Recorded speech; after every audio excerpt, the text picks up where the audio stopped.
ketika mereka ujian. Termasuk bapak-bapak. Kalau misalkan kalau kita kerjanya di sekolah, mungkin ada masa-masa akreditasi. Saya yakin itu semuanya dari kepala sekolah sampai guru-guru pasti pada sibuk menyiapkan berkas, sibuk merapikan ruangan dan sebagainya. Karena kalau akreditator yang datang, semua harus rapi, bersih, nilainya kalau nggak A atau B yang diharapkan dari akreditasi tersebut. Semuanya sibuk. Yang biasanya ngajar santai, akhirnya kepalanya pusing mana-mana karena persiapan yang harus dilakukan. Bahkan hari hanya pun sibuk gitu. Yang biasa mungkin datang jam 7, subuh-subuh langsung datang ke sekolah untuk menyiapkan segala, untuk memastikan bahwa semuanya ready dan sebagainya.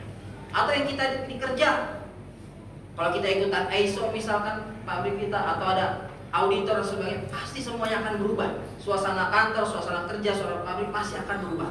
Atasan kita akan beda sikapnya kepada kita, dan nuansa yang ada dalam lingkungan tersebut pasti berbeda. Untuk apa? Untuk mendapatkan hasil maksimal dari penilaian tersebut. Begitu juga Ramadan. Kadang-kadang kita tidak ada bedanya. Makanya perlu kita cek ya Pak, di hari 1 ke 2 ini gitu ya. Atau ada yang kalau dari 1 dan dari ketiga gitu. Adakah suasana yang berbeda dalam diri kita? Suasana berbeda dalam keluarga kita? Suasana berbeda dari lingkungan kita?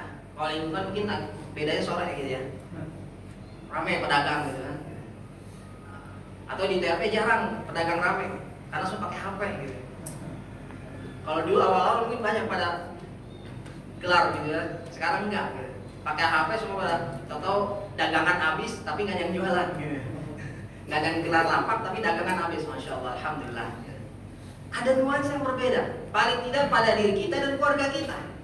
Sekarang kita cek gitu ya, adakah yang berbeda atau tidak? Dan ketika berbeda, langkah selanjutnya kita cek juga perbedaan tersebut sifatnya naik atau turun. Kenapa saya bilang turun? Ada juga yang sifatnya menurun gitu. Yang biasa nggak tidur pada subuh, akhirnya tidur pada subuh kalau Ramadan gitu. Naik atau turun? Kalau saya turun gitu. Dia mungkin biasa bangun pas adzan subuh biasanya gitu. Alhamdulillah sekarang maju gitu. Sebelum subuh sudah bangun untuk sahur. Tapi yang jadi masalah setelah subuh dia malah tidur. Kalau tidur karena jam kantornya diperpanjang. Jadi agak lama, agak siang, masih ada waktu untuk istirahat, masya Allah. Menurut saya itu termasuk ada perubahan dalam hidup kita, tapi sifatnya menurun. Yang menaik seperti apa? Yang dia tadinya tidak bisa bangun sebelum subuh, dia bisa bangun subuh, menaik tuh karena untuk sahur. Wah, saya mah biasa bangun sebelum subuh untuk nonton bola, begadang dan sebagainya. Dirubah biasanya, yang tadi nonton bola sebagai begadang, bangunnya tetap sama, tapi diisinya dengan sahur dan juga istighfar. Karena kata Allah Subhanahu wa taala, salah satu profil ahli surga itu wa hum yastaghfirun wa bil ashari hum yastaghfirun. Mereka di waktu sahur banyak beristighfar, banyak berzikir pada Allah Subhanahu wa taala. Makanya saya tidak menyarankan Bapak-bapak sekalian untuk nyetel TV di saat sahur. Biar ngilangin ngantuk saat silahkan. Tapi nggak dapet profil orang surganya. Kenapa? Karena biasanya kalau acara sahur sifatnya ketawa TV biasanya.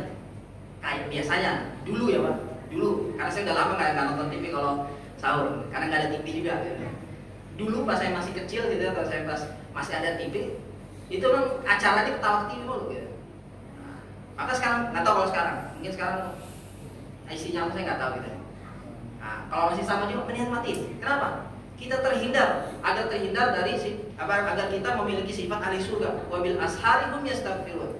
Di waktu sahur mereka senang berzikir. Karena kalau kita nonton TV bukan berzikir, ketawa TV jadinya. Nauzubillah min dzalik. Perubahan apa lagi? Yang tadinya kita mungkin baca Quran cuma sehari sehalaman, di Ramadan ini kita kejar 1 juz kah, 2 juz kah gitu ya. Nah, jangan kita kejar juznya di saat sore hari saja. Juz apa? Juz Al-Bukat, juz Makkah gitu. Jangan. Yang kita kejar juz Al-Qur'annya gitu. Anak-anak kita mungkin kita bisa motivasi. Nah, kalau kamu mau juz Al-Bukat, kejar juz 1, 2, 3 sampai juz 30. Bacaannya minimal gitu. Ada peningkatan.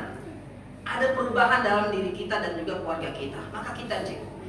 Pagi hari kita evaluasi bersama-sama dengan istri kita dan anak-anak kita.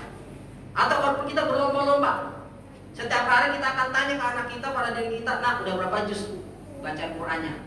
Sudah berapa banyak yang kamu baca, amal solehnya dan sebagainya. Ada perubahan. Yang tadinya tidak sholat subuh, akhirnya sholat subuh, itu peningkatan. Tidak sholat berjamaah, akhirnya sholat berjamaah, peningkatan. Maka bulan Ramadan kalau kita mengklaim, ya Allah, saya bergembira dengan datang Ramadan, ya Allah, Ramadan ini bulan mulia, bulan istimewa, maka buktikan dengan perubahan dalam diri kita dan keluarga kita.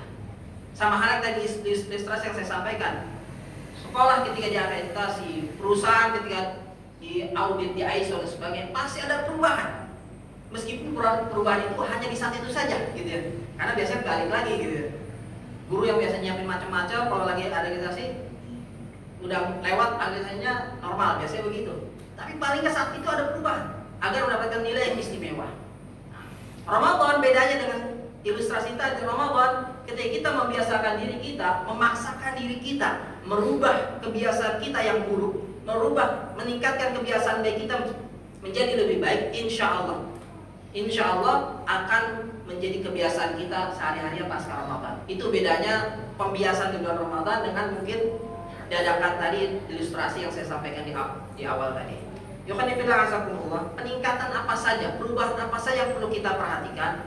Yang pertama adalah kita perhatikan perubahan dalam hal sisi adalah thaqafiyah, keilmuan kita. Kenapa keilmuan? Karena harus kita ketahui yang membuat kita semangat dalam melakukan sesuatu karena kita tahu, karena kita ilmu. Yang membuat kita semangat menikahi istri kita ketika itu karena kita tahu tentang istri kita, calon istri kita ketika itu. Orangnya soleha, cantik sebagainya. Coba bayangkan kalau bapak-bapak ketika sebelum menikah nggak tahu tentang, tidak punya ilmu tentang calon istri kita, nggak tahu ini soleha atau tidak, cantik atau tidak, dari keluarga mana, kita nggak tahu. Saya yakin nggak ada semangat sedikit pun untuk kita melangkahkan kaki melamar dia. Gitu.